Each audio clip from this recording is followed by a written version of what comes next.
Hello, and welcome to the South Coast Artists Index, where artists, performers, and writers, as well as curators, directors, and supporters, anyone with ties to the creative community, drops by to introduce themselves to you.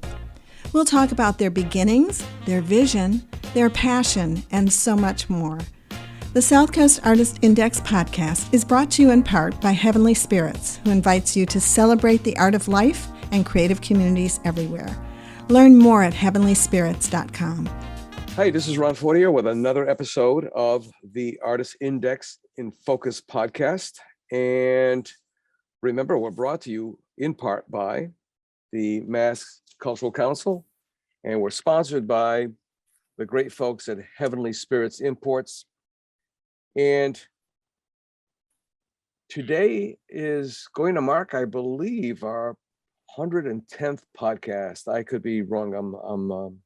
I'm starting to lose a little bit of track. But to get back on track, I'm going to have our guest introduce themselves, and we'll take it from there. Hi, my name is LeBlanc. I'm an artist and educator from New Bedford. Spell your name, please, Nick, because some people have trouble with our French names. You know that. Yeah. So Nick Leblanc.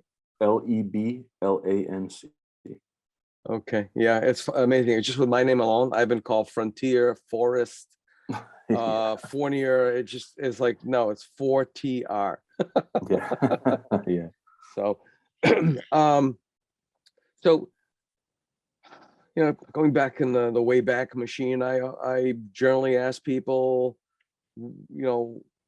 where was that time, that place, that moment that you knew, damn, this is what I want to do. I mean, some people came real late. I mean, we had one guest on who was in his 30s, was a copywriter for an ad agency, and woke up and went, I want to be a painter. Just like that. Yeah. Yeah, well, I've been creating things for a very long time, almost as long as I can remember, in different ways. I mean, I suppose I really started when I was probably around sometime in middle school, and I started with sound. Two of my friends and I started a recording project that we called Poop Them Out. And it was, it started as most things do, sort of in jest, making fun of, but it gradually got more extreme where it really kind of started to push some boundaries as to what it even was. It entered into like experimental music later on, but a lot of it came from kind of a satirical place. And I think it was kind of since around that time that I've been pursuing some version of art ever since, whether it's sound or writing or film or live performances, or I've kind of done it the whole way through my life. It's interesting. So do you think in sound? Sometimes. Are your memories in sound? Sometimes. It sort of depends. I mean, most of the time it's a combination of a lot of different things, but sound and ideas and sound and concepts kind of blend together, where like for me, sounds can sort of express certain things, where I hear something and it feels a certain way. And, of course, I think a lot of nostalgia and memory is tied into sound, like the sound of a rope on a flagpole, that tinging sound in the wind. And anytime I hear that, I'm immediately transported to childhood for some reason. I don't even have a specific memory associated with it. It's just something about the sound. So yeah, I do. I think the proper term is mnemonics, where a sound, I think one of the most popular or most famous one, and I don't even know if the term is correct, but Maxwell House Coffee. Back, I mean, we're talking classic days of television, where somebody picked up on the fact that it was percolating in the pot. And this is the old stainless steel or aluminum pot on a gas stove with a little glass handle, but it was clear so that you could see the coffee as it's percolating, and and that always kind of amazed me. But I don't know if it applies to, I've got this weird thing, like we had an oven. It was the last of the analog generation when we bought it. That's probably why we got it so cheap, because the digital stuff came in. The oven alarm was like the first chord to the Beatles' I Feel Fine, I think it was. And it's like, I'll get in somebody's car and they've got the door ajar chime, that kind of thing. And my head will just go right into a thing. I remember my first MRI ever, I freaked out the staff. This is when MRI was brand new and you had to do it like, Christmas Eve at 11:30. Yeah. And they put me into the tube. And are you afraid of tight spaces? I don't know. We'll find out. And you hear these bang, bang, ding, ding, bang, and I fell asleep, and that's what freaked them out. And they're like, "Are you all right? Are you all right?" I'm like, "Yeah, I fell asleep." Why?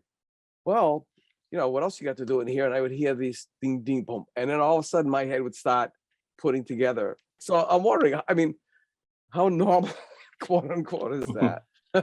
Since you're the expert in that. I think it's probably fairly normal. Really? At least if you're a musical person, I sort of do the same thing. I don't listen to it much, but I kind of love, at least anymore. I used to a lot more, but I used to love the radio.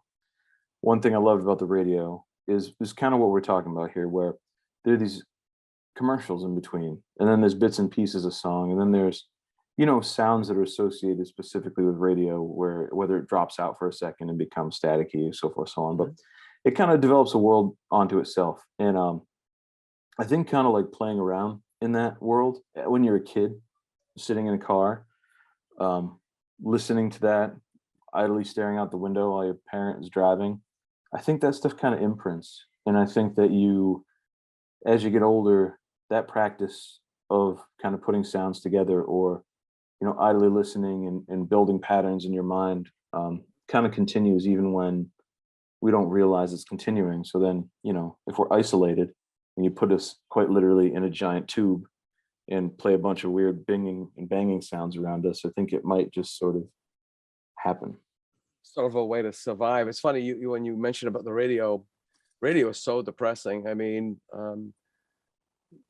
I stopped.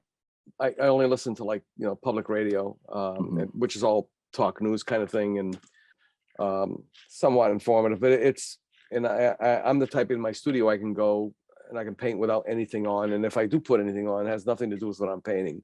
I don't need the mood music, that kind of thing. But you brought me back to childhood, because I was at the tail end of old time radio or radio theater.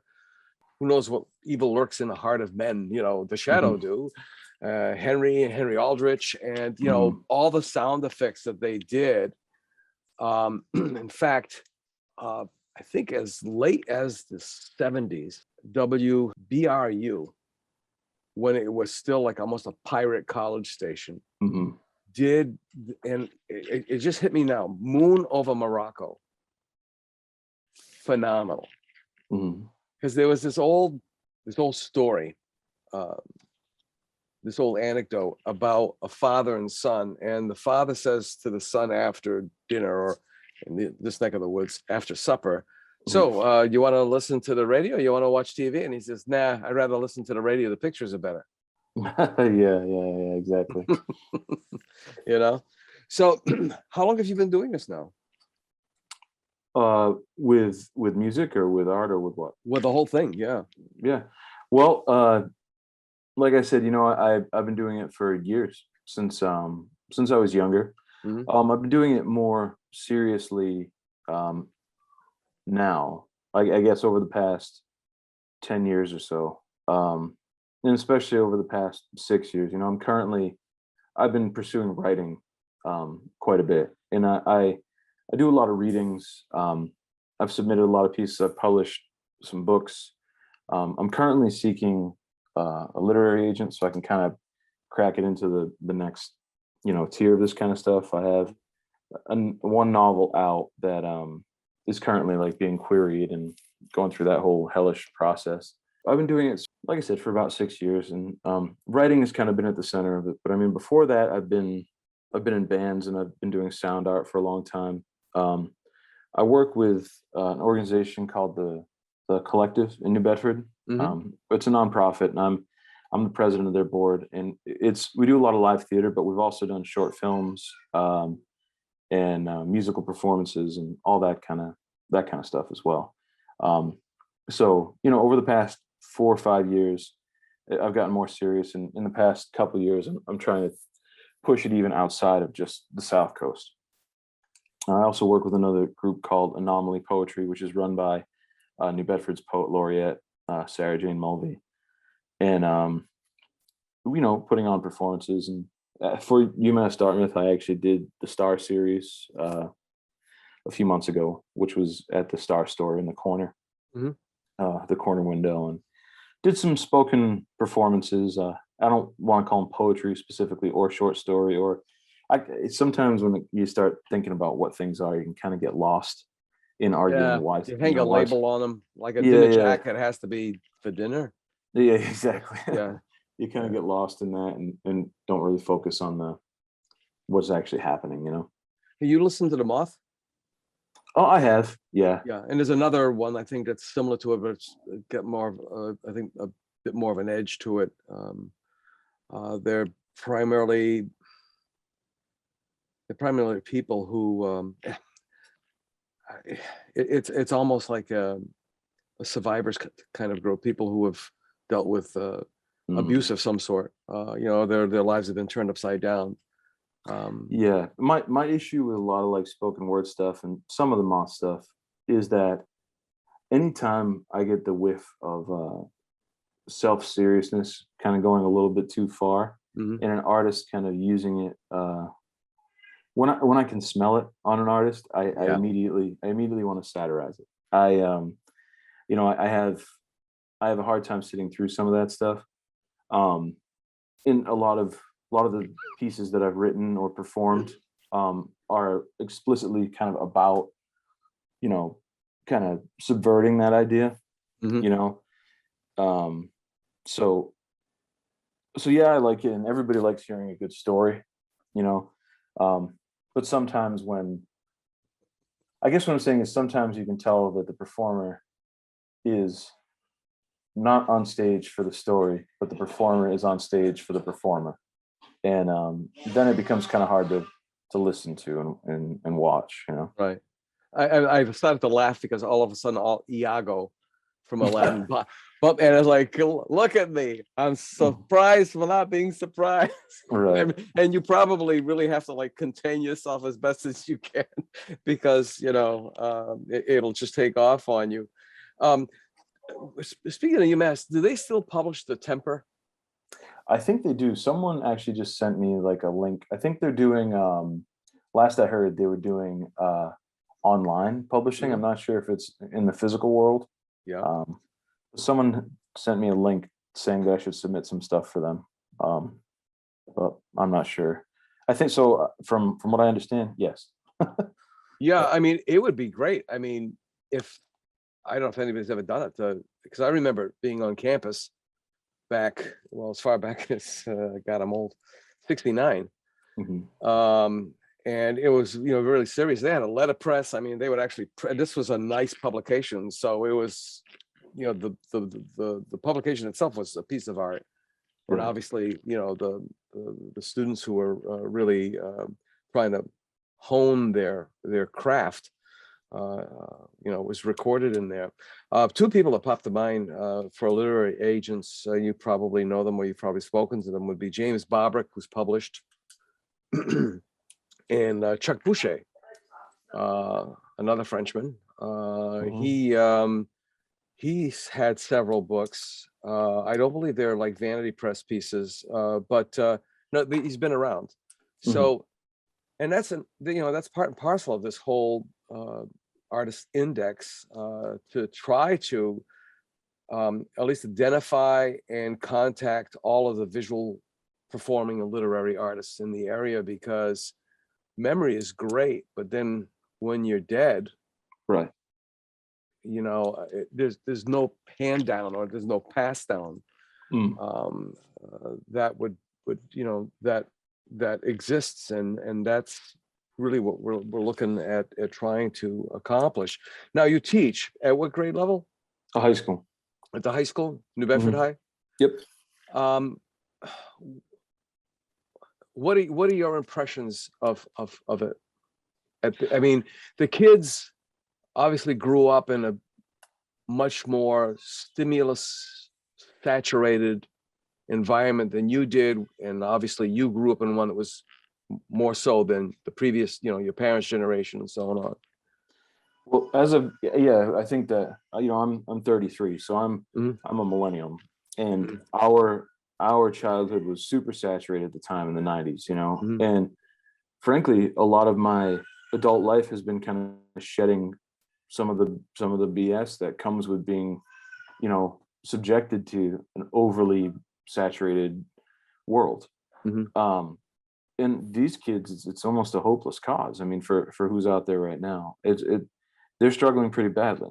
Now, there's certain things that they could do to improve the situation for themselves, like trying to read a book, or sitting down for a full movie that isn't blasts of color and distracting blasts of color and sound constantly. Not that there's anything wrong with that, but I mean, right. There's different types of stimulus is what I'm saying. And it's kind of rough, to be around that. Like, even in literary stuff, like Instagram poetry and flash fiction are really what are popular.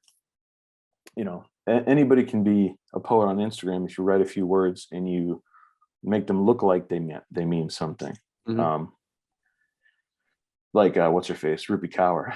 And it's hard to, an issue that I have, for instance, is that my particular style is not about the immediate thing, and the immediate thing is kind of what gets grabbed onto and what's popular, and then it kind of fades.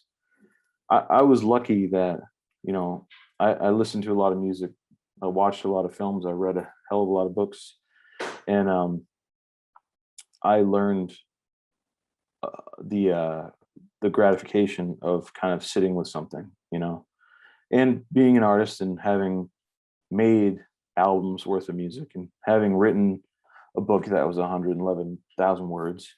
There is a real reward and a real benefit to sort of engaging with something like that, and that's not really super popular right now. It's not encouraged by many people.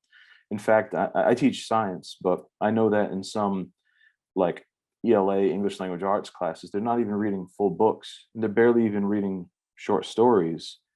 They're reading segments of short stories or segments of books. And I mean, even submitting short stories, right? One of the latest short stories I wrote it's about somewhere between 7,000 and 8,000 words, which, isn't all that long, but that's at like the upper limit of what places are accepting for short stories. They're looking like 2,500 words and under. And it's like, I don't know what you're expecting with 2,500 words and under, like, unless you're going to get like a Hemingway ripoff, or,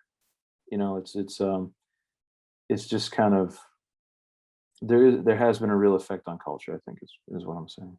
I mean, the first word that would pop to mind when most people would be, the instant gratification. But I think before you have instant gratification is that instant access.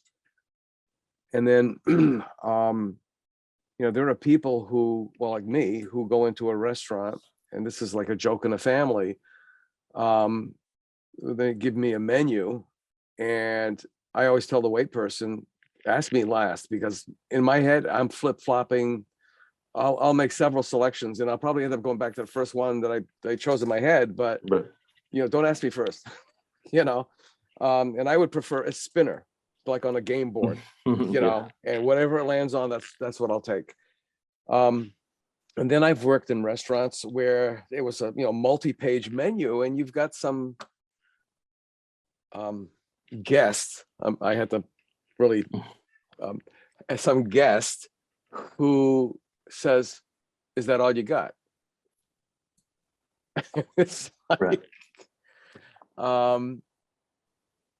we have too many choices. And then the other thing too is, how can these kids watch a movie while they're texting and they're listening to something else on their headphones?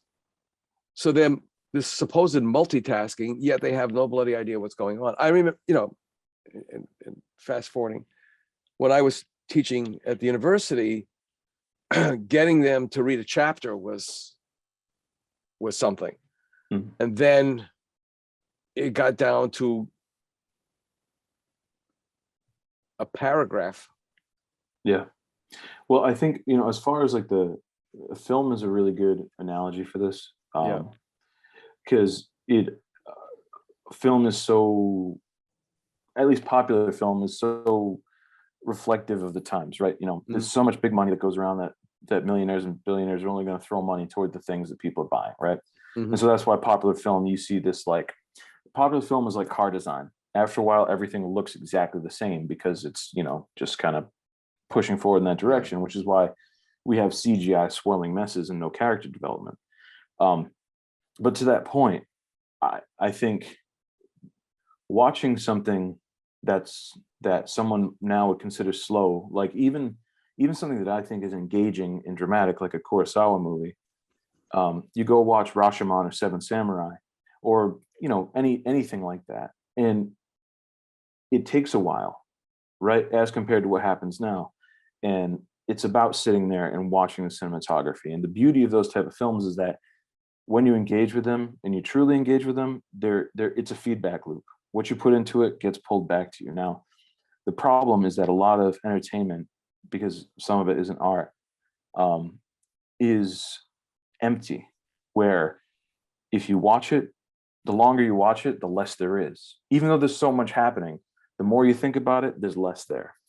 And that's one of the problems that we have, where the media and the art and entertainment, or whatever word you want to call it, that's getting released doesn't have the same type of depth. I'm not saying everything needs to have depth or be brainy.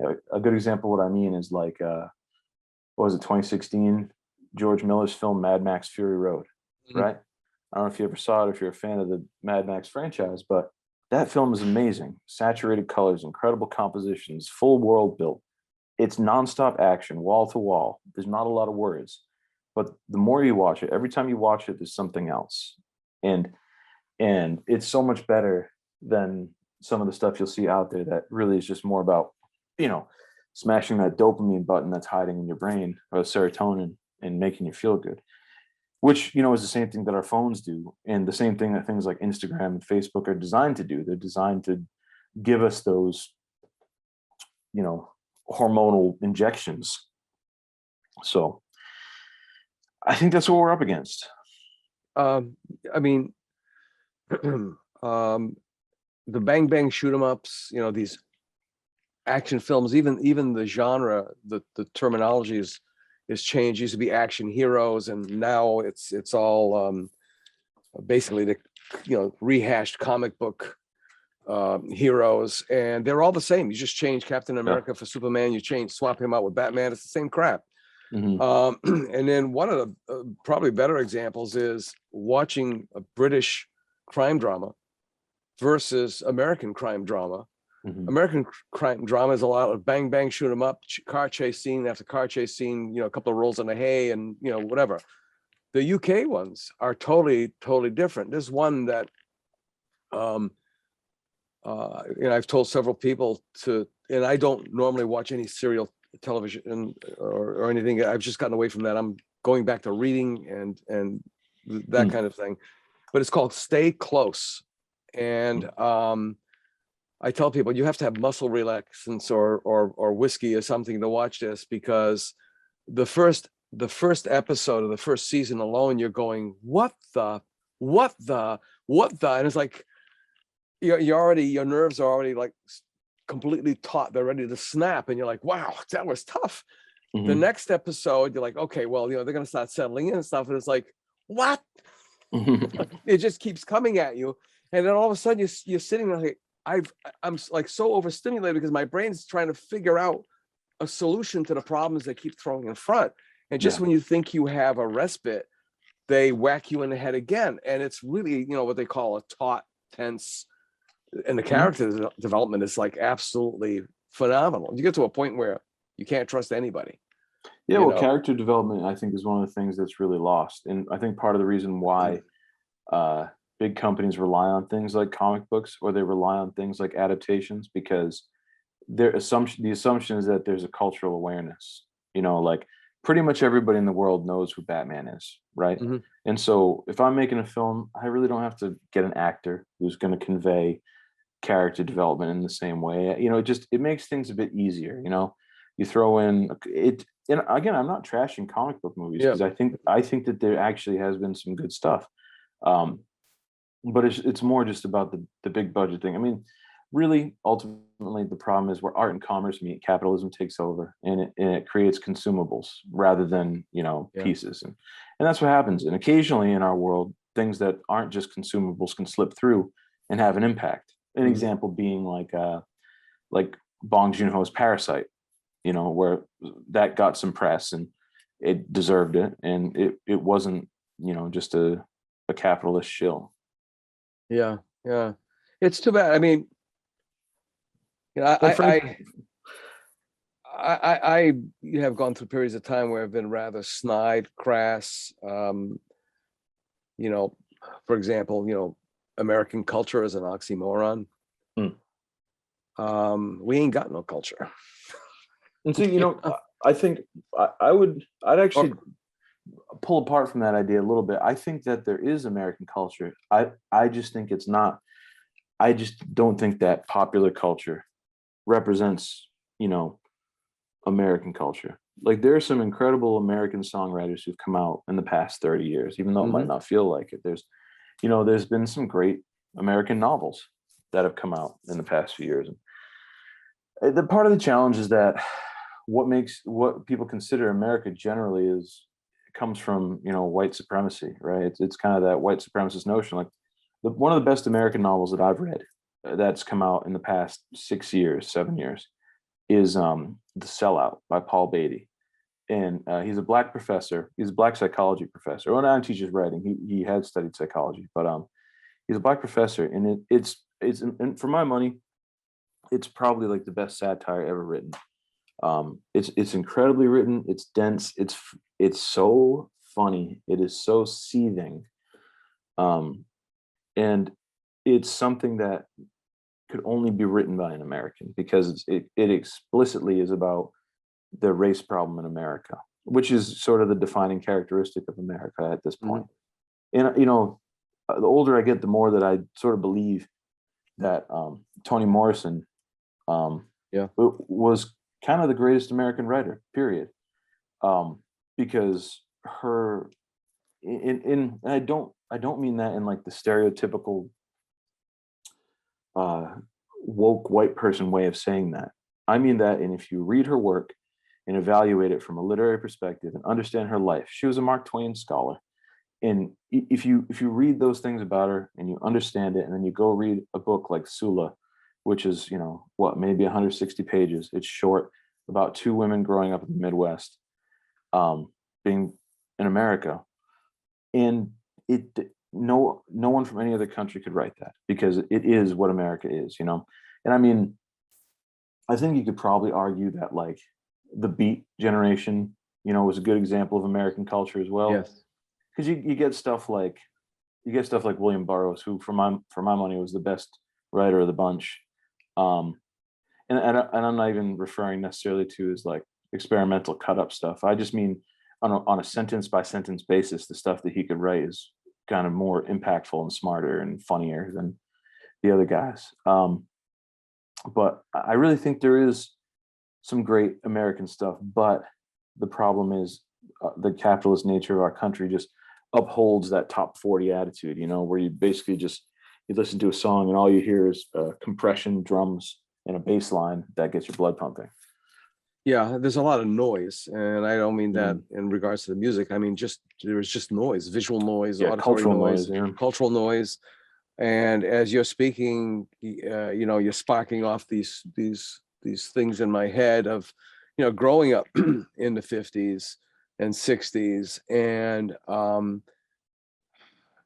the 60s. I mean, that's probably why a lot of millennials are very much drawn to mid-century, which is the 50s, but it's now, mid-century, because there was still some sort of sophistication clothing, women's clothing, for example, even though it's not haute couture, it was something. I mean, Audrey Hepburn was like the cover girl for everybody, that kind of thing. Automobiles, even though they were just big hunks of American steel, they were rolling sculptures. And you mentioned before about how even with automobiles, everything becomes homogenized. I mean, you really, when you're driving down a road, you can't tell a Hyundai from a Honda, from a Toyota, from a Kia. I mean, Right. You have to look at the nameplates. There's no distinct, they talk about branding, but there's no style branding. There's no design branding. A Buick, you always knew it was a Buick because it had those 3 vent holes on the fender, that kind of thing. Yeah. You think we'll ever get back to that? Oh yeah, I think it's starting slowly. In certain ways where there's more distinct stuff happening in little tiny pockets independently. You know, it's a wheel, right? And time is a wheel and culture is a wheel. So as it turns, eventually we'll flip back over onto that way of being, but there'll be something underpinning it, just like, that for us, whatever was underpinning the 50s and 60s that we might not understand because maybe we weren't alive 100 years before. So we don't necessarily know what it was that had kind of caused the wheel to turn in the first place. So what I'm saying is I think culture repeats itself in that we'll be back. Yeah. We'll be back, but I think that there'll be something about it that doesn't feel quite the same way, like Nirvana, the band, how, oh my God, in the 90s, it was so crazy that some band that effectively just wrote pop songs was popular.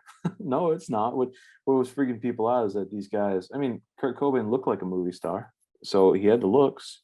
And I mean, so even something that's a more recent example, but I mean, something that's considered such a big surprise to step out of the underground. No, it's not. It wasn't underground. Those are the same song structures that the Beatles made popular. Like in the 70s, the Ramones did the same thing. They just wanted to be Phil Spector, except instead of being Phil Spector with Tina Turner and Ronnie Spector singing, you got this weird New York guy singing, and instead of a wall sound, you got a wall of distorted guitar. So it's like, what I'm saying is, even the stuff that we think is somehow subverting culture or is like some kind of a callback, it's not really. It's always kind of the same game, just wearing a different outfit, So maybe yes, we'll see more distinct design in cars, or we'll see more distinct design in whatever, but there'll be something to it. There'll be a reason why it's happening. There'll be, it's that art and commerce problem. I think if in order to be an artist, you gotta sell if you want to survive, unless you have a side gig. Mm-hmm. So, and it's hard to be an artist with a side gig. I mean, luckily I'm a teacher, so I have time. Mm-hmm. So I can take time to write, and I can take time to submit, and I can take time to make a short film. But I make the fiscal sacrifice of I don't make a ton of money. I'm a public school teacher, but that's the thing. No, you're absolutely correct. And again, I'm enjoying this conversation because you're triggering off all these things, and that's what conversations are. It's basically, you've got a stream or a river, and there's stones.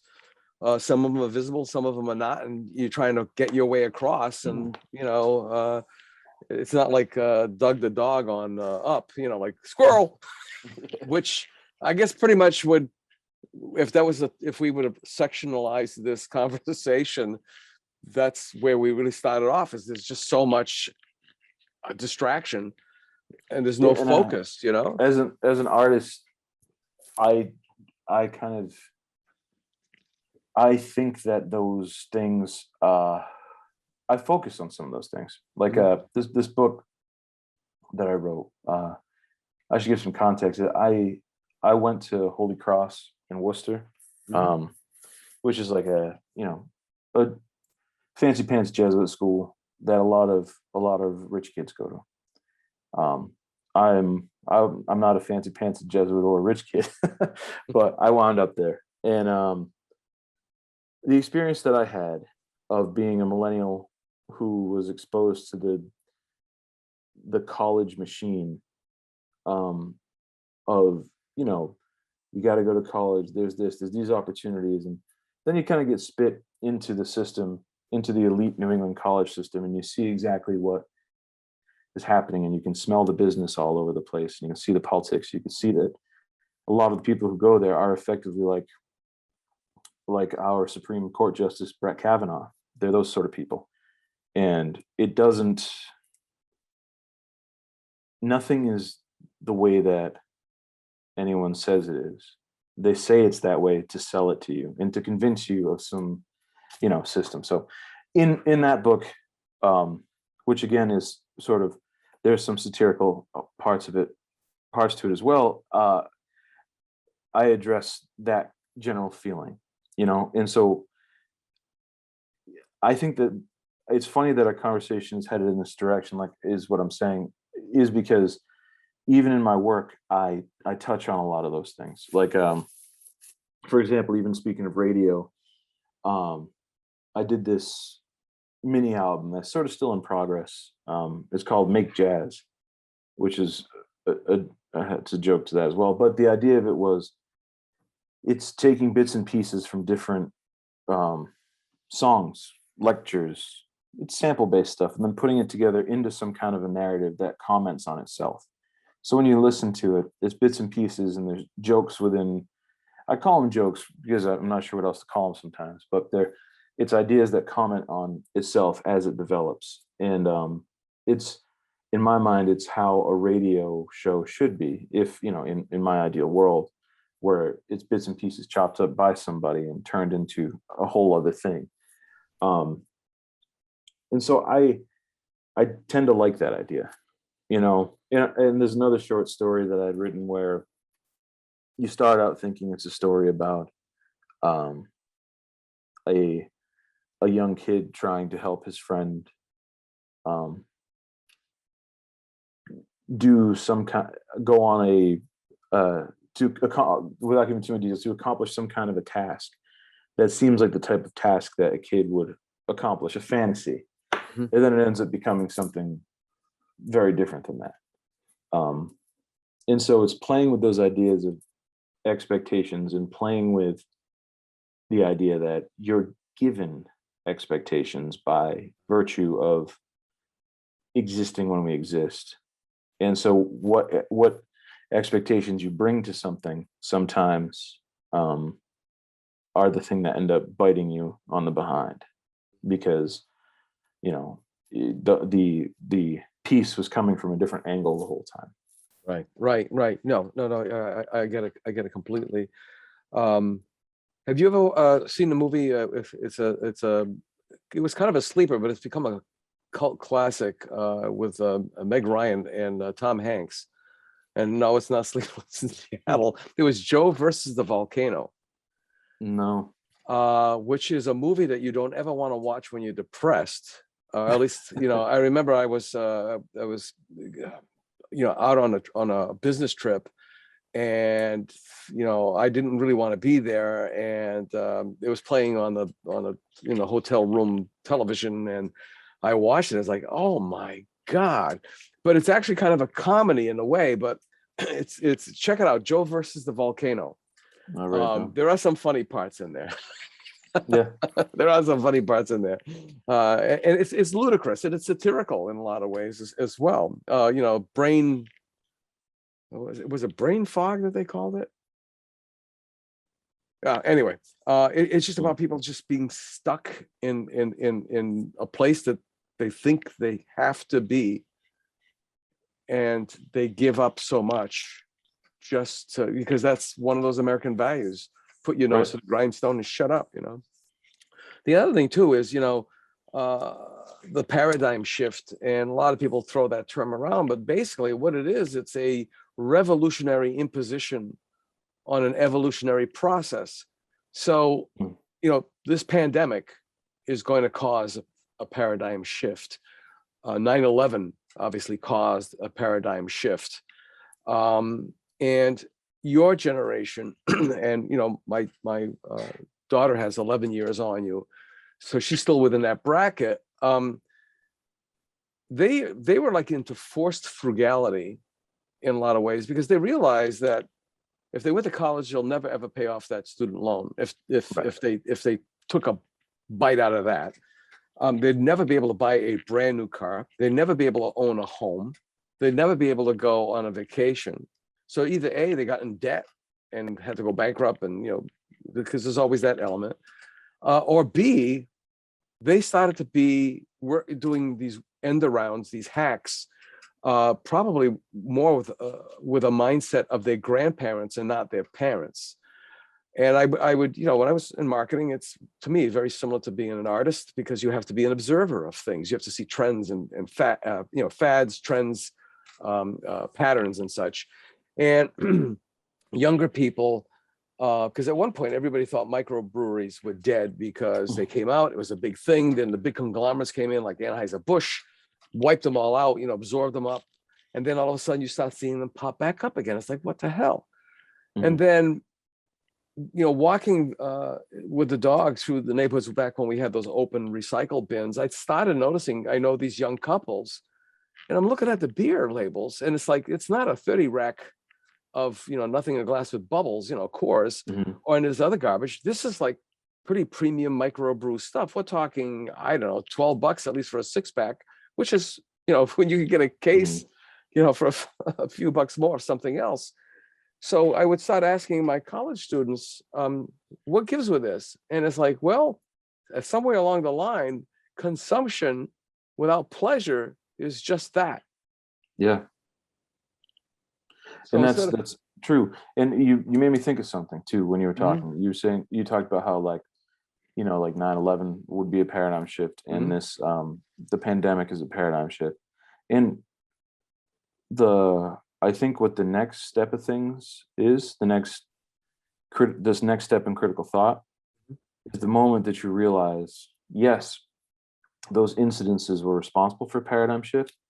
And also there are forces at play that were using those incidents to then enforce a paradigm that there was nefarious motivation behind enforcing certain paradigms, right?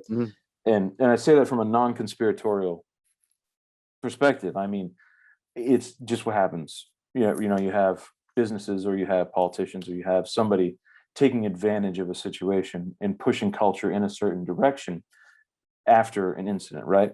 In the same thing happened after Kennedy was killed, and before Kennedy was killed, they tried to make that happen with Cuba with this thing called Operation Northwoods, right, where they were going to stage an attack, blame it on Cuba, and then do whatever they wanted to do. So the idea is that now we know that these incidences cause change, and change that feels beyond our control, but then you realize that some parts of those changes were constructed by certain individuals, and some cracks start to show. And I think when those cracks start to show in the logic of a culture or a society, that's where you end up with these type of problems with that we're talking about with the generation below us, where they know this is all bullshit.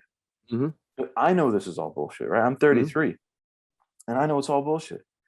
And so these kids are like 14 and they're feeling that same thing that I started to feel when I was 20. Now they're feeling it 10 years before I was. So why am I going to read? Everything is propaganda at that point, even if it's not. And so, okay, what do? If you got flashing colors in front of you, if you got a cell phone in front of you, headphones in, TV in front of you, and a laptop on your lap, it's very easy to stay distracted, because the moment that you start engaging in critical thought, you recognize, oh, wait, there is nothing I can do, because this whole facade that was built before me was built to crack and built to take advantage of me. Yeah, we have our dog is getting older, and just like older people, she's going to be watched a little bit more. Yeah, and then you made me realize too that your generation doesn't have the filters that ours had. Right. We had the quote unquote family, nuclear family. Everything was filtered through your parents. You spent more time with your parents in my generation than you do now, because the distractions of work. Right. It's gotten all jumbled. And then of course there was church. Church was another filter too. I mean, were those good things? I'm not saying they are. I'm just saying that they Right. were filters. And part of this paradigm shift with the younger people. Okay, so you can't own a car, you can't own a home, you can't do this, you can't do that. What do? All of a sudden we had these downtown areas, that were manifest in my generation. That's Thursday nights. That's where you went down, hung out downtown, and all kind of innocent sort of thing. I mean, it's nothing that's ever, you cruise the avenue. It happened all over. That was American culture. That was the American culture that the Europeans bought into and were amazed at, and Levi jeans and all this other stuff. But all of a sudden, there's this re-urbanization, or as the more cynical people would call it, reverse white flight. And you've got this generation saying, okay, well, I'll never own a home, but I don't mind having a really nice apartment above a cafe, because I can go downstairs in my fuzzy pants and grab myself a latte. Right. And they're like, whoa, you got a latte? Well, it's like, yeah, well, I don't have a mortgage to pay. I don't have this to pay. Yeah. I'm not like destitute, but the money I do have, I will utilize to enjoy. And I don't need a car. That's another thing. I don't need a car. I don't need a license, because I can use Uber, or I can just walk to the theater, or I can walk to this restaurant. So we used to call those conveniences, but I think there's a whole other mind shift there too. And you've got younger couples who are buying their, most of their foodstuffs and produce not from your standard chain supermarkets, but from local purveyors. It's kind of interesting. Yeah, that's the good part. I mean, I think returning to a certain degree of self-sufficiency and community living is ultimately what's going to end up happening, especially as any federal supports that we have continue to disintegrate. You're gonna be forced to rely on the people next to you. The thing is, if my generation can be lucky enough to buy up some property, they need to start doing it now, before all of Wall Street comes and buys them out. And myself and my friends, most of my friends, we've been lucky in that regard. And my best friends in the world live next door to me. And we didn't plan it that way. It happened by chance. And we're lucky because now we have two properties that are one. We're using my backyard. We're putting in raised garden beds. We're growing stuff, and I come from a family that did that as well. So, I have that, which I'm lucky. It's happening, but there's a greater atrocity that's occurring in places like Boston and places like Cambridge, where people once flocked to go live for relatively cheap and be around people and be around what's popular. Now, a rent in Boston's like $2,500, $3,000. That's just nonsense. Yeah. I mean, minimum wage doesn't cover it. 600. I mean, the $15, $600 is not one quarter of your, and now they're even saying that old formula of 1 week's worth of pay was for rent. And now the formula is up to 30% of your pay. Right. So now that forces people, and just really quickly about the pandemic, younger couples especially, they're scratching their heads, mid-pandemic. One of them had to be laid off or couldn't go into work. The other one's probably working remotely or taking chances of going into a physical location. And they're scratching their heads at the end of the month doing their family bookkeeping and going, how is this possible? There's only one of us working, yet we've got X amount of money left over. How is this possible? And then they start figuring it out. Oh my God, we've been paying other people to watch our children. We've been paying other people to watch our pets. We've been traveling stupid amounts of time with, traveling an hour and a half used to be like a small vacation. It's gotten nuts. Let's start winding this down. So what's in the future for you? What's on that horizon for you? And I really enjoyed this conversation. Let me tell you. Thank you. It could only been better with beer. Yeah. So I like I said, I'm in the middle of trying to find an agent for this novel. I'm currently writing another novel. I'm about 30,000 words in, and we'll see what that is. I'm submitting my short stories and my works to, notable journals and that sort of thing, trying to just to improve my resume in that way. The collective, which is probably the most current thing. We just had a show in February, right around the holiday. There's another one coming in April, on April 16th at Gallery X. And it's this thing called the 1440 Project, where in a period of 24 hours, usually somewhere between 4 to 5 shows, meaning like short plays, are written and staged. And they're not read from, they're memorized and actually staged. So that's probably the most recent thing that way. I submitted a short film that my wife and I made to a film festival up in Boston, which we'll hear back from in March. So hopefully I'll be going up there for that. And I'm currently working on a remix of another local artist's album that should be released sometime in May. He's actually performing on March 11th in Jamaica Plain. His name's Christian Camaro. He's got an album coming out, and I'm lucky enough to be working with him, and he's giving me all of his stems and letting me sort of recontextualize and have my way with them. And it's a really good time. Oh, great. So I'm going to ask you that one of the Barbara Walters, she was famous always for pulling some, thing out of a bag. If you were a tree, what kind of a tree would you be? Sort of more of a psychoanalytical thing, but we were talking about culture and so on and so forth, and I've used this one several times before. How would you like to be remembered?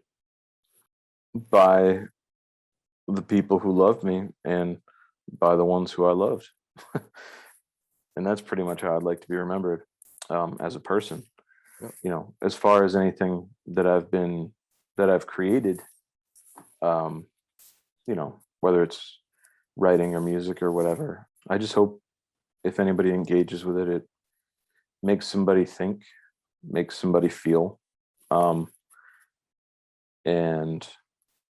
that anyone who sees it knows that it came from a place of thinking and feeling itself. Yeah, it's this time of reassessment, this time of introspection, and hopefully people like you, artists like yourself, will help us hit the pause button, so to speak, and take deep breaths. And we keep talking about those things, and we have to have life coaches. Yeah. Well, I think people need to work on their sense of humor a bit. Yeah. And I think our culture would do a heck of a lot better if we started valuing humor and satire in a way that it's good to laugh, and laughing is not laughing because our nostalgia button was tickled, or because this thing cheekily referenced this other thing in some kind of meta way. Laughing because of the reasons we laugh. Exactly. Yeah, that's actually a good closer right there. That's a good closer right there. Well, Nick LeBlanc, thank you so very, very much. This is Ron Fortier. We're closing out another episode of the Artists Index in Focus podcast, and we'll see you next time. Thanks so much for joining us. Bye-bye. Thanks for having me. The South Coast Artist Index podcast is brought to you in part by Heavenly Spirits, who invites you to celebrate the art of life and creative communities everywhere. Learn more at heavenlyspirits.com. To learn more about the South Coast Artist Index, visit theartistindex.com. Find us on Facebook, Instagram, and YouTube. Be the artist you believe you are, and let's take care of each other out there.